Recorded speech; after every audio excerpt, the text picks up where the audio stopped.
Hi, I'm David Hammond, and welcome to the How We Work podcast. And today we're talking with Nell Fitzjohn. Now, when was the first time you found out you were neurodivergent? So, I had, two distinct times that I found out I was neurodivergent.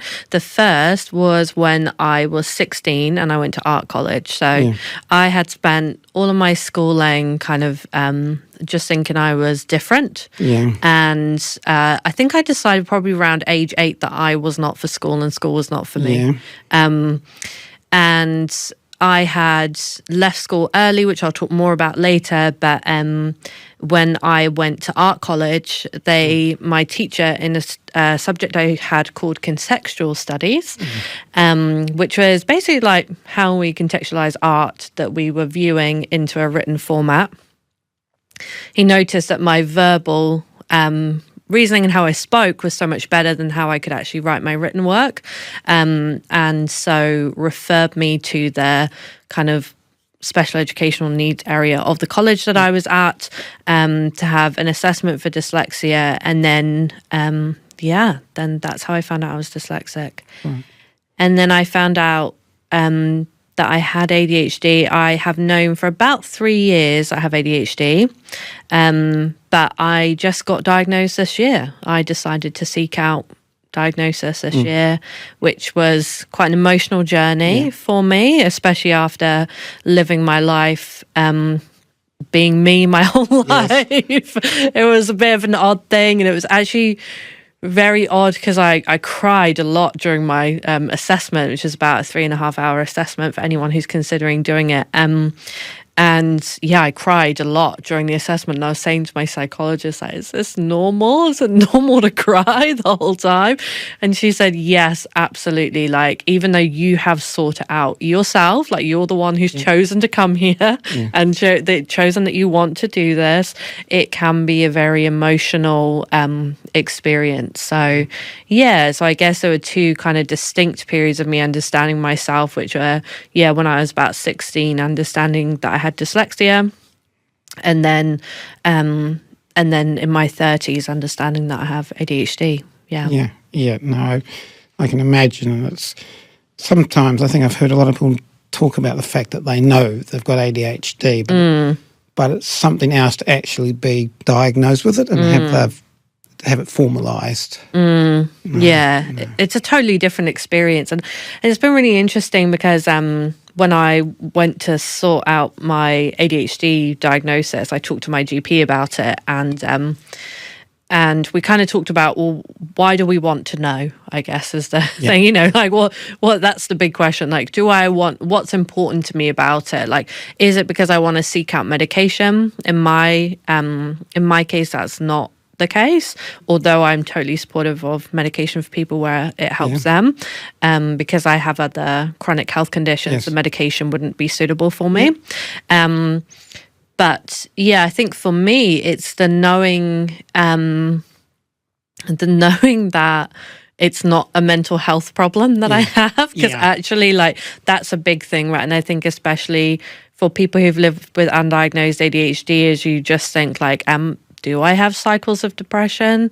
Do I have just bad anxiety every single day? Like, is that just my life and how I live it? Like, do I need like serious mental health care? Like, you know what I mean? Like, when actually understanding myself better has made me feel a lot more self-compassion, I guess, which is one of the reasons why I think it's the biggest reason why I would encourage other people, if they're considering doing it, to do it, is because it does, for me, it has helped me to feel more compassionate towards myself. Yes, I mean, that's quite common. I think the other thing that's quite common is the fact that a lot of people who get later diagnosed with either being an autistic spectrum or ADHD, is it means that, for want of a better phrase, it attaches a label to it and gives a name to it, and potentially prevents other labels getting attached, which are actually not that useful. Yeah, absolutely. I mean, I guess that's also, there's a whole thing in that, isn't there, about being young and having neurodivergence and not understanding what that is. That was, I mean, certainly my experience of that has probably been the most damaging thing to me personally, is not having the knowledge of that when I was younger and just truly believing that I was naughty and disruptive and lazy. And that is has been really damaging to me, I think, in my life. And one of the things I have found really helpful, like probably what drove me to understand that I had ADHD was actually my daughter being diagnosed when she was 10, and me realizing, oh, she's like me. We have the same traits, which I think is very common, right? People are understanding it from their kids because it's being picked up so much better in school now. By things are still getting missed, but it's a lot better than it was in the 90s and the 2000s. No, it's very common. I don't think it matters what sort of neurotype it is. It's often the kid gets identified /diagnosed, and the parents go, "Yep, well, that's actually me." Yes. Oops, I think that might be me. And want to go ahead and get assessed. Some don't, but I think a lot of people do. It kind of nicely segues into my next question, which is about how was school for you? School was incredibly difficult for me. I'll try and take you through my school journey a little bit. I've been thinking about this. So I think one of the things that made, when I was young, prevented me from people understanding that I was like in primary school, is that when I first went to school, I went to school in Wales, in North Wales. Where I was born, where half of my family still live there. And in Wales, in North Wales, you're entirely taught in Welsh. So it's like Cwrdd Copap and Māori in New Zealand. So because I had been entirely taught in Welsh and my parents didn't speak Welsh at home to me, they both can, but they didn't. It wasn't the first language in our home. And because of that, like when I then moved to England, I had never done reading or writing in English before. And so they just thought I'd come from Wales and I just had to catch up, was basically it. And so a lot of what made it even harder is a lot of the vowel sounds in Welsh are different to the vowel sounds in English. And so I vividly remember in primary school struggling to read short words because like lot, pot, hat, that type of thing. And I think because I was obviously taught different vowel sounds in my early schooling, but also because I'm dyslexic and I just found that quite difficult. And I found, like many dyslexics, ways to learn remember longer words was to remember the pattern of the word or to break down the word in your head. Or for me, I would sing little songs about the words in my head. And it was how I learnt the longer words. Yes. I mean, I totally get that because my way of reading essentially is to remember the shape of the words. Yes. Like when I was tested for dyslexia or retested when I was 27, I got the shock of my life when I found out that my phonological processing, or the 5 tests they did, 3 of them, I was on the really bottom side of the first percentile, and I didn't realise quite what I was doing different, but it really is. That's what actually goes on. It's not as though you don't read stuff. No. You actually develop a really different way of reading. Yeah, absolutely. It's such a different way of reading.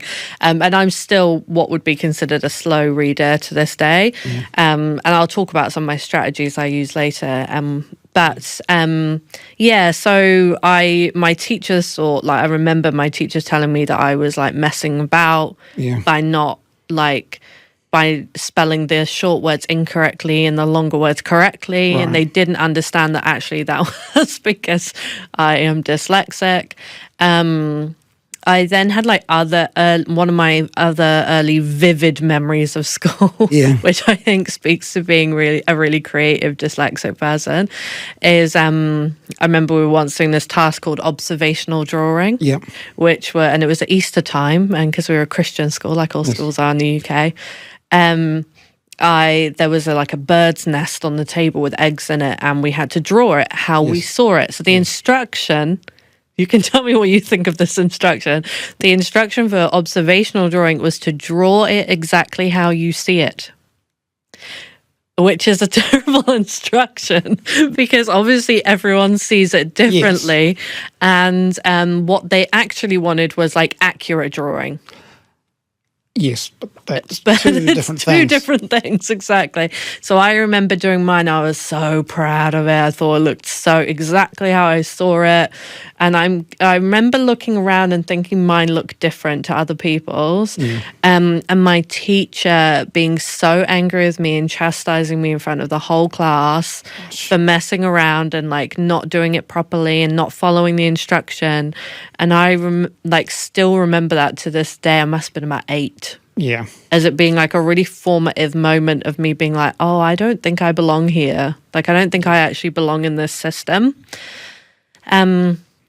So by the time I got to high school, I was pretty checked out in terms of the whole experience and the whole, like, did I understand school? Did school understand me? And I was really naughty and I was really disruptive and, would climb out of the classroom window halfway through the class or, would bunk off my lessons or and the consistent report that I got from the school was when she's here, she's focused, and quotation marks, when she's here, she's focused and she applies herself. She's one of the best in the class, but when she's not, she will disrupt the whole class. And so in year 9 in the UK, you do your SAT exams, which are like your exams to stream you, essentially. By this point, I had developed quite a strong sense of I don't want to swear on the podcast, but quite a strong sense of anti-establishment when it came to me in the school. And so I didn't take my exams, which meant that they streamed me into the bottom set. Right. I'd use that term. It's a horrible word anyway. Do you know what I mean? It's a horrible term. They streamed me into the bottom set for everything. And then basically my classes from that point onwards were watching a video. Right. The teacher's checked out. The teacher's not teaching you. Or doing really basic things that I was far beyond knowing how to do. I remember going up to my science teacher and saying to him, I don't belong here. Could you let me move up to another class? And him being like, well, you're going to have to prove it first. And I'm like, prove it how? How on earth would I prove it in this environment? It's completely impossible. Alongside other things I had going on for me at that age, I left school when I was 15. Well, the school asked me to leave because my truancy was so bad that they were like, we don't want you to come here anymore because you're making us look bad, was essentially it. Right, yeah. So that was me and the end of school, which was, I think I always felt like I knew that it wasn't about me not being smart or capable. I think I knew that actually it was their problem. Yeah. But it did in other ways. It did hurt my confidence. Yeah. Yeah. No, definitely. I think that's quite common for a lot of dyslexics too. Get told, you're not trying, or you're trying patches, but a lot of time you don't apply yourself or something. I have to say I was fortunate I didn't have that, but that was, I think I'm probably a bit of an exception. And it was the one thing that they had in my report. He works hard. Yeah. Which I was very fortunate to have, but that would have taken a lot for you too, though, wouldn't it? That took a lot out. Yeah, it would have taken a lot out of you to do that, for sure. I probably, homework that probably should have taken an hour took 2.5, and no one was aware of it. Yeah. And it was a whole combination of things around my reading being slow, my spelling not being great, my handwriting being slow and messy. Yeah. And it all combines up, and it made the whole process really slow. Yeah. And the thing is, it's not really obvious to people, but it's a whole combination of things. And if you've got a working memory like mine, which is like a sieve, it means that if you're spelling a word and it's new, you look in the dictionary, you spell 2 or 3 letters, look again, look. And you do that once. My working memory is terrible. And it just takes forever. Yeah. And it's like if you're doing it once, it's fine. But if you're doing that repeatedly, it takes a lot of time up. So it did. But as I said, I was fortunate that I had that. Yeah. But in New Zealand, when I was going to school, which is a little while ago, at year 8, they did some tests, and I did sufficiently well that I was going to get put in the bottom stream of the high school I was going to go to, and my mother caught hold of this and went to the high school before this. I actually started and said, "This is not going to happen," and it didn't happen. But just to say, my mum was a super assertive sort of person, who wouldn't take no for an answer. Good on her. And would insert herself into situations like that. But it was like testing showed no recognition of what actually I could do. But no, so it's a really common experience. It's really challenging. And I imagine at that stage, the last thing you're thinking about is work or career. Yeah, totally. Yeah. And I think also because I guess like many neurodivergent people as well, like when I was growing up, I didn't really, well, like I come from a very like working class background. These were my parents worked, a lot of, like we lived on benefits, we lived on the poverty line. Like it was, you know, like I didn't have my family and that didn't have like resources for that type of thing. And so, and also I didn't have like a view of opportunities. You know what I mean? Like my daughter can see like all these different opportunities, but I couldn't see those things. And also from when I was very young, the one thing I wanted to be, and I think this is like how people view life, sometimes how neurodivergent people can view life a little bit differently to neurotypical people, was like, I just wanted to be a mum. That was the thing I wanted to be. People would ask me what I wanted to be when I grew up, and I was like, a mum. That's what I wanted to be. And it didn't mean that I never wanted to have a career. But like in terms of what I aspired to have, like I aspired to have a family because that was something that was really like, I'm the eldest. I've got 6 siblings. It was very, very important to me. Like family was my world, if that made sense. So and I think like there's definitely a lot of like difficult experiences at school that make you feel like you're different and an outsider, and I think that's part of like the struggle as well, because then you start to think, I can't interact like in the same way that other people, like I'm as an example, like at school I used to have to go to this place called the Phoenix Centre, and it was a prefab at the back of the school that no one could see. There was like me and all the other naughty kids, like that's how I would describe it. Probably everyone there's neurodivergent, but like it was like me and all the kids they didn't want anywhere else. And there was like me and one other girl there. There was like hardly any girls. Probably, I think also like just they didn't have an understanding of ADHD at all. So like probably most of the people there were ADHD and they just didn't know how to cope with them in a classroom setting. But experiences like that where you're segregated from the rest of the group and you're made to feel like, oh, I'm not allowed to be in with everyone else. That's not okay. It makes you feel like you're different. It makes you feel like like how could you integrate then into something that's normal, you know? And I guess like I said, I went to art college when I was 16 because I was really passionate about photography and art. And that was a really good experience for me. It was like one of the first times I felt like I was appreciated for my talents. And I had a really good photography teacher who, shout out Rose, if you ever hear this, Rose. But she once said to me like, and it was the first person I felt like really believed in me. And she first said to me like, you will do anything in life now because you can talk. You can talk about your work. You're like gifted in that way.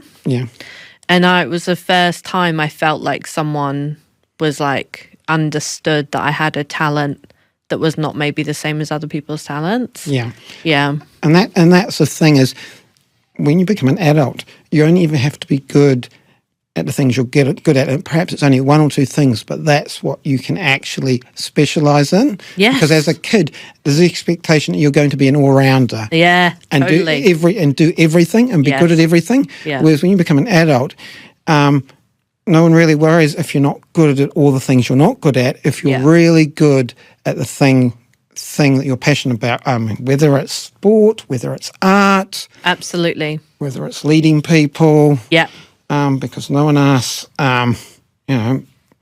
a sports person, right, you've got to pass X number of exams, or vice versa. If you happen to be a neurosurgeon, no one says, well, you've got to go and play rugby. Yeah. You can actually exactly. focus on what you're good at. Totally. Yeah. I love that, David. You're so right. Like, it's one of the things, seeing that with my daughter at high school at the moment. She's in her last year of high school, and she wanted to do all social sciences because that's what she's passionate about, this year and last year. Yeah. And I did make her not do that a little bit. And we had to come to some compromises because I was like, I want you to do all the things you're talented at and interested in, but also the coursework level with those is really high. So if you take all really high coursework levels, like things, it's going to be really difficult for you throughout the year. So it's like such a balance of being like, okay, I'm really good at that thing, but like also I need to make sure that it's not going to kill me by like working really, really, really hard at that one thing. So we came to some compromises on things like, you know, take art. You like art, but you'll use a different part of your brain to do it. And it will be an interesting and different part of your week, you know, and you'll grow some new skills and that will be good. But I'm not going to make her do science because even though she can do it, she hates it. So I'm not going to make her do that. Exactly. Yes. Exactly. Yeah. Now, as I understand it, you've got a very senior HR position. So but how did you get from school to there? 'Cause I think there's probably a little tail there. Yeah, there is such a tail. Oh my God, the tail's the tail. So I guess my journey from school, like when I was 19, I became pregnant with my daughter, she is my greatest blessing, my biggest blessing in my whole life. And obviously, as I said, all I wanted to be was a mum. So that makes sense, doesn't it? That was what happened for me. So at the time, all my friends were going to university. I was raising my daughter on my own. And that was hard going. That was really, really tough. But then I met my husband when I was 22, when my daughter was still young. And we through having that support at home, I was able to think about, okay, what I want to get into work, what will I do? So the many things I've done to get to where I am today. So I first trained as a teaching assistant in the UK, which is a little bit different to a teacher aide here in that you have to do a year-long program in a school. So you have to have a certain number of contact hours with children in the classroom, and you have to have taken a qualification to do it. So I did that. I really enjoyed it. That was lovely. And then I realized that was probably, there weren't that many opportunities doing that. And then I thought, okay, well, what else can I do? So because I'm dyslexic and I find numbers a bit easier than words, I thought finance, that sounds like something I would do. I can't tell you how much I annoyed everyone I worked with when I worked in finance. I'm trying to apologize to all of my previous colleagues because it was not the career for me. But it helped me. So I got my first job in finance and working for the county council in my hometown in the UK. And that was just doing like accounts payable type work. And then when we moved to New Zealand, I had to work. We both had to work so that we could live, obviously, and full time. So I did some temp jobs and fixed term roles, all in finance. Again, when I worked in finance, I have to say, I thought I was just used to go home every day and think everyone hates work. Everyone must hate work. This is just how people feel about work every day. People must just hate it. And I'd like really convinced myself that was like the norm. So I did that for a few years, and then I was like, had an opportunity somewhere that I was working to step into a project coordination type role. So did that, and that was great. Much better for me in terms of it like met my need to have variety and challenge instead of repetitive process, things I have to do every day consistently. I'm terrible at those things. which is all finance work. So, so I did that, and then I moved to. I was working at an organisation where I was working in the project space, and I was thinking, I don't know about this either. And I was thinking about moving on, and the head of HR approached me and said, I'm going to have a vacancy in my team, and I think you'd be really good at HR. Do you want to give it a go? And I was like, no. I was like, I don't think so. I'm not sure about that. And so I went home, thought about it, and thought, why not? Why not give it a go? It included some things that I'd done before, like payroll and health and safety and things like that, which I actually had a little bit of knowledge of from previous roles. So I felt like, okay, I'm not going into it totally cold. I actually could do this job. And then in my first year, which is very unusual for your first year, I was doing very tricky employment relations cases. I was doing restructuring work. I was doing things that are quite challenging, but built my capability really rapidly. So then from there, that's really how I've got into it. And then I had lots of different experiences doing advisory type work. And then when I was working at Natanga Sound and Vision, I took on the leadership of our people and culture function there. And I delivered quite a high profile program at the time, which was one of New Zealand's first 4-day week programs. So designed and delivered that program. So that was a real kind of career accelerator for me. And then since then, have just been I currently work at an organisation called Osprey, where we do animal disease control and it's kind of biosecurity for agriculture, which is a super interesting space. And I'm the strategic people and culture partner there. So I work, the best thing about the job is I get to use all my talents. Awesome. All my talents all day. So working with people, strategizing, problem solving. There is challenge. Every day there is challenge, which is really, really good for my ADHD brain. I get a lot of novelty. I have a lot of autonomy, which again, as a dyslexic person, is so good because I feel like I can figure out things in my own way. I'm known for being the person who has the most beautiful PowerPoints and can do the work in the fastest of anyone, which is not always a gift and a curse.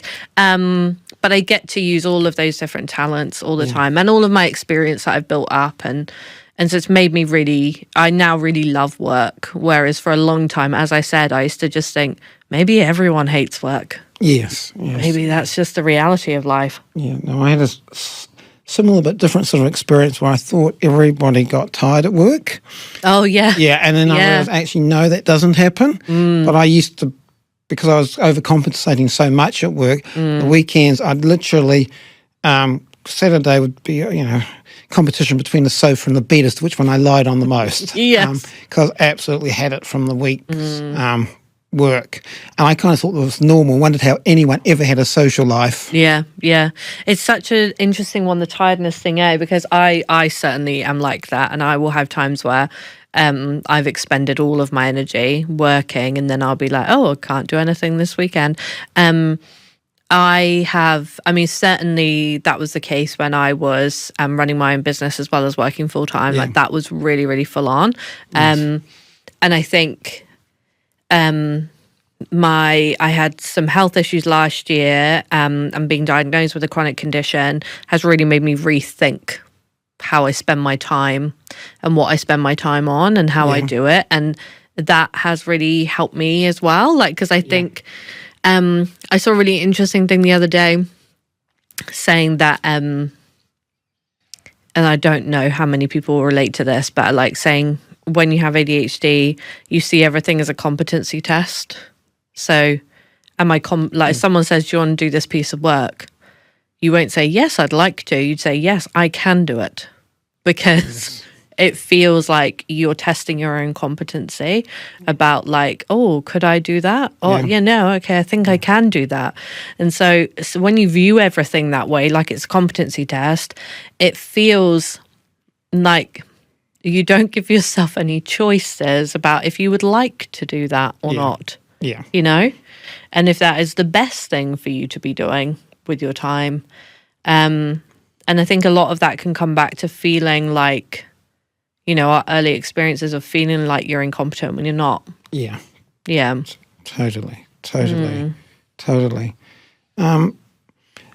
And would you say that you get an opportunity to be yourself at work? Yeah. I think I do now. Yeah. I think I did not before. It was really interesting in my ADHD assessment. I scored in the very high range for masking. Right.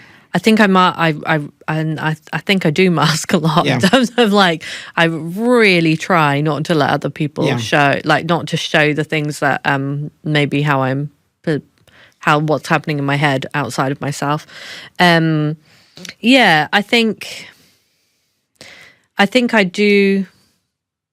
I think I do really want to be myself all the time, and I do really want to show. I think that when you are yourself, you give other people permission to be themselves.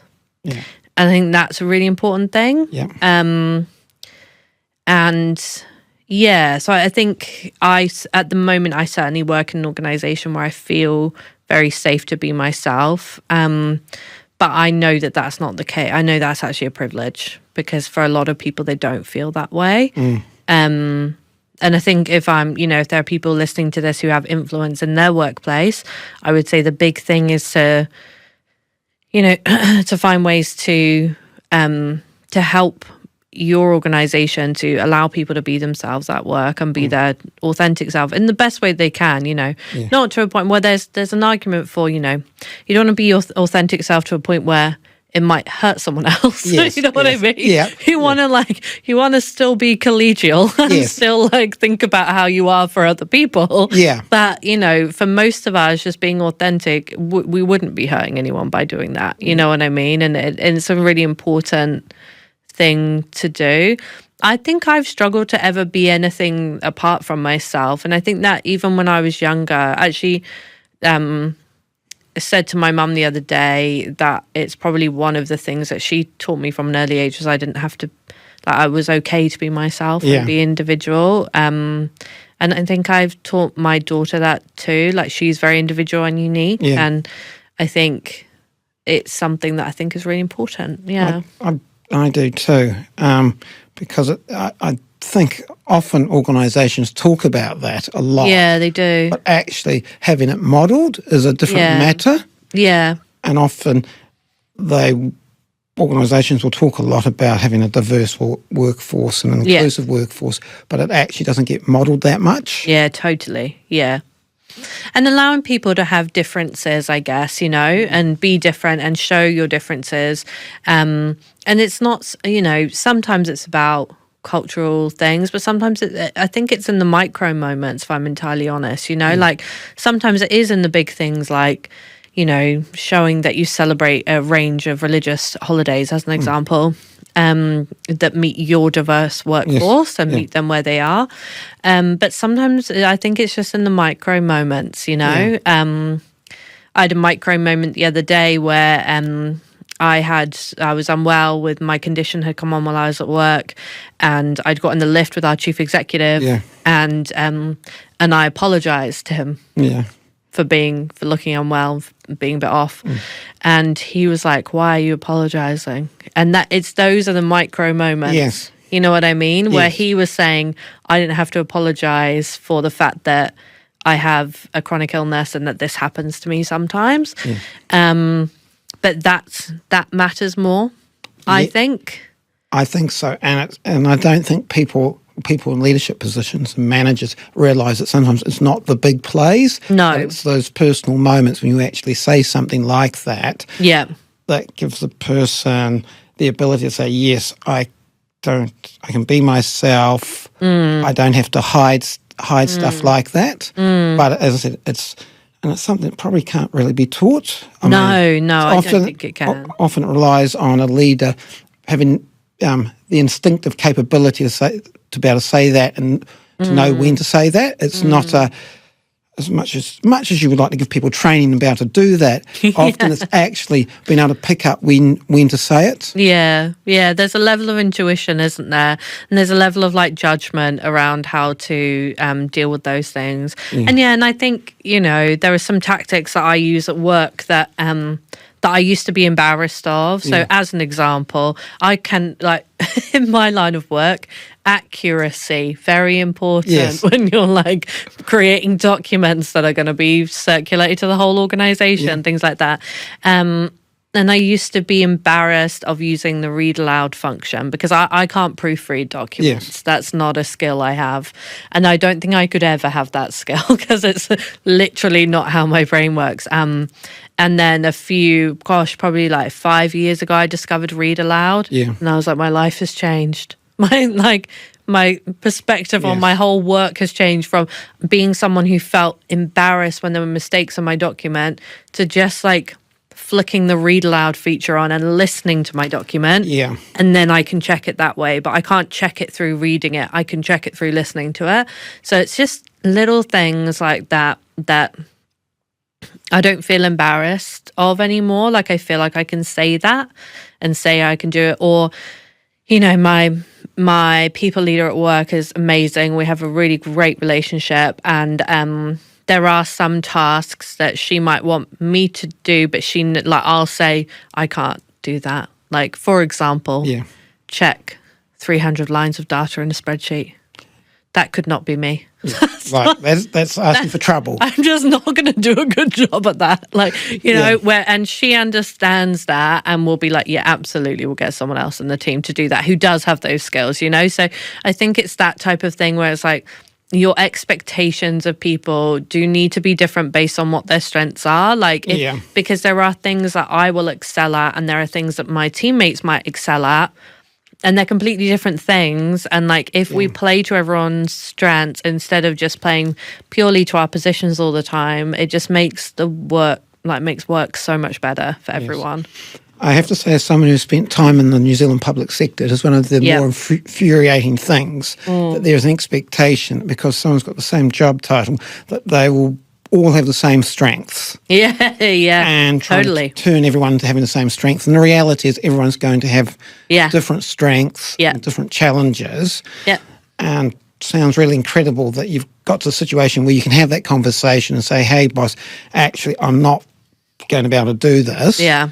Because I can imagine some situations where people might not be able to have that conversation. Yeah. I think, do you know what? It took me a long time to feel like I could say that confidently. And I think that it's much easier for me because I'm in a more senior role. When I was a coordinator, the expectation, that was my work. Yeah. My work was to do that. So if I couldn't do it, I equated that with, well, I can't do the job. Yeah. So I found those things much more stressful, and I would have really felt concerned about communicating that to my leaders, in the past about that. But now I feel like I'm very lucky to be in a position where I'm at the stage where I can communicate what I need at work, because that's not always the case. You can't always... No. People don't always have that privilege. And the thing is, you're probably at a stage where people actually see your strengths. Yes, and absolutely. Therefore want you to play to your strengths. Totally. That you reach a point where actually feels like you're really good at this. Yeah. So why would you get you to play to something that perhaps you're not so good at? Exactly. Yeah. That's exactly it. Why would we get you to do that if it's not actually what you're strong at? And I think I would say though, to people who maybe are earlier in their career that might be listening to this, or maybe you're a parent wanting to support your child who's early in career, is that is really important. You can communicate those things to your workplace if you need to. And if you need advice on how to do that, there are people who can give you advice on how to do that. And I think, or in the How We Work community would be a great example of that, coming into the community and getting some advice from people within there.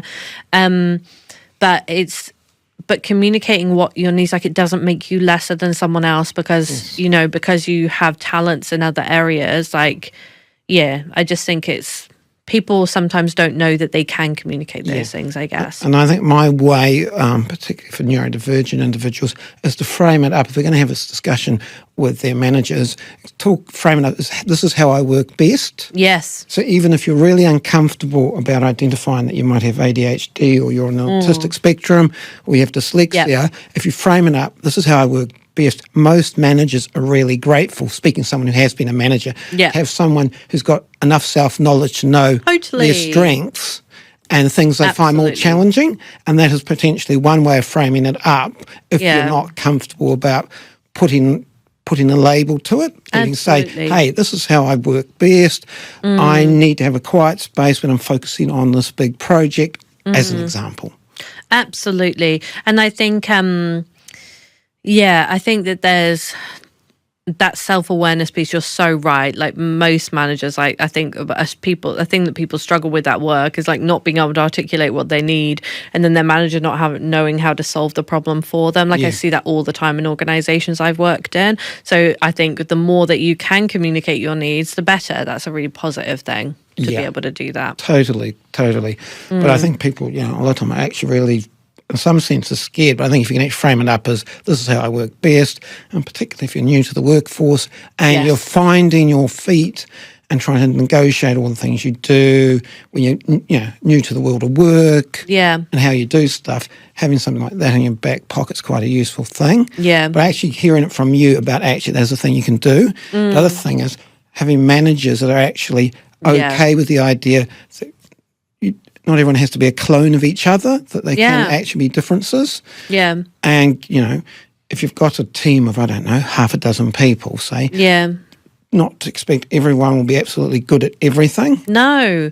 And also I think there's a thing around style as well, right? Like, because I was talking with my people leader a few years ago when she came on into our team, and I was saying to her, you know, you've been done a similar role to me before. Would love to hear about, you know, how you've done, what successes you've had, you know, like in terms of what I could learn from you.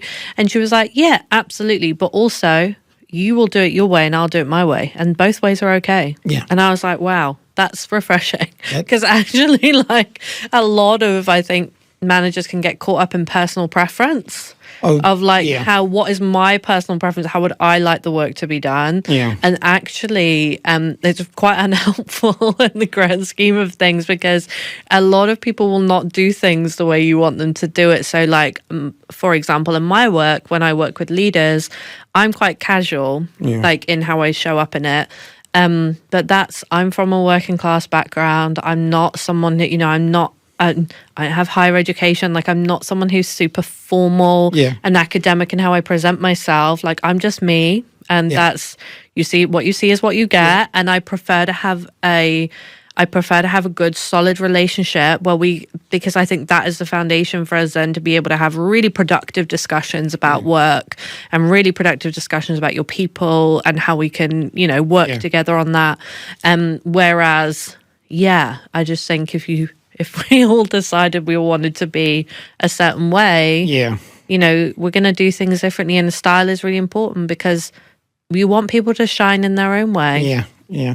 I mean, because I know from my time when I was managing, of all things, the ministerial servicing team at the Treasury, we got a bunch of Official Information Act requests that probably to people outside the public sector might not mean much, but there were a whole lot of work. And my idea was to do one gigantic proactive release and just refer all the requests to this one release, put it up on our website.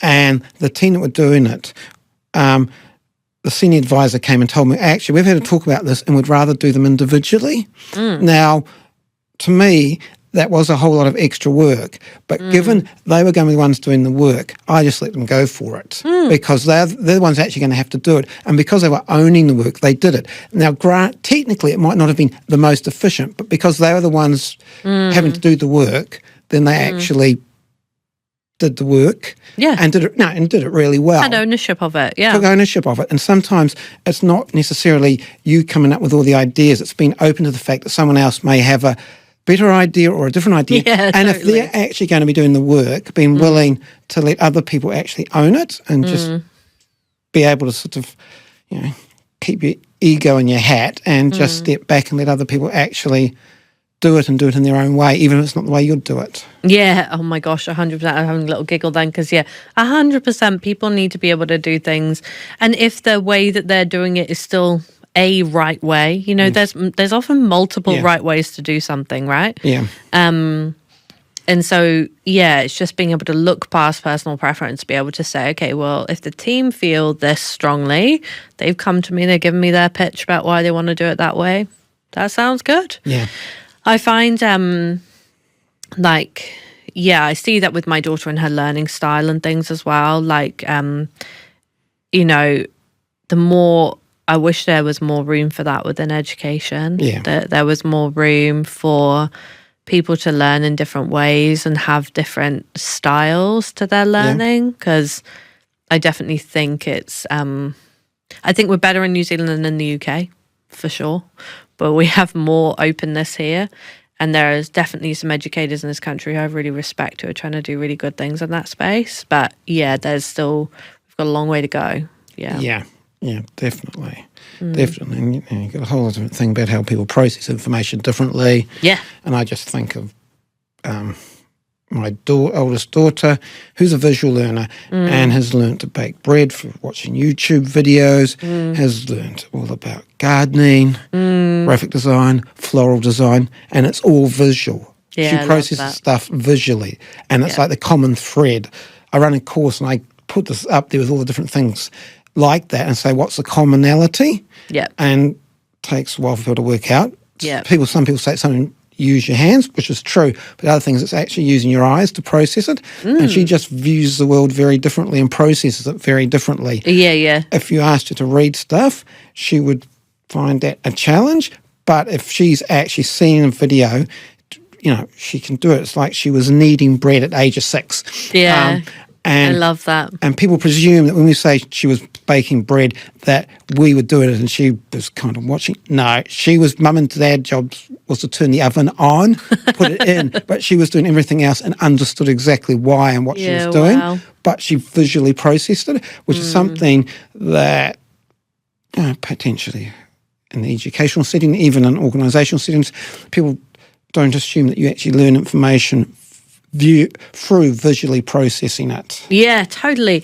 And I think your different experiences go into that, Like I think for me, because I found school so hard and having dyslexia and ADHD and the combination of those things and how that showed up for me at school, it was really, I rely on my instincts for everything. Yes. Yeah. That's how I learn everything. How I've learned everything in my life is instinctual. I absolutely hate instructions. I know I've got to build 2 bedside tables when I get home today because I've bought lovely new bedside tables, but I'm going to have to assemble them from IKEA myself. And my nightmare to follow the instructions. I would rather lay every piece of it out on the floor and figure it out myself than just read the booklet, which seems crazy to people that it's just how my brain works. I find that so difficult. Yes, I'm kind of similar in that I try to feel myself out, sort of, if I'm putting something together. Not, if I'm really honest, you really want me putting things together too often, but I do it. And I won't say sometimes it works and sometimes it doesn't, but it's where I'm most comfortable is actually doing it. Yeah, same. Rather than actually trying to follow the steps. Yeah. And I have to be honest, sometimes it works and sometimes it doesn't, but... I would agree. Yeah, sometimes it works and sometimes it doesn't. I mean, I made these pants that I'm wearing today myself because I've been learning to sew my own clothes. And also a lot of instructions included in that, which I'm finding. And then overall, they've gone well. They are wearable, but do they have a mistake in them? Yes. They do, because I did not read past one point because I was tired and couldn't be bothered. So, I think I think it's just different learning styles, aren't there? I rely on my instincts so much, but I also think that's what makes me a really good people practitioner. Yeah. So in tricky people situations or when I'm facilitating workshops or other things, I can read the tone of situations. I can tap into what might be going on for someone else on the other side of the table and offer up solutions and things like that as well. Yeah. So It makes me really strong. Yeah, I think so.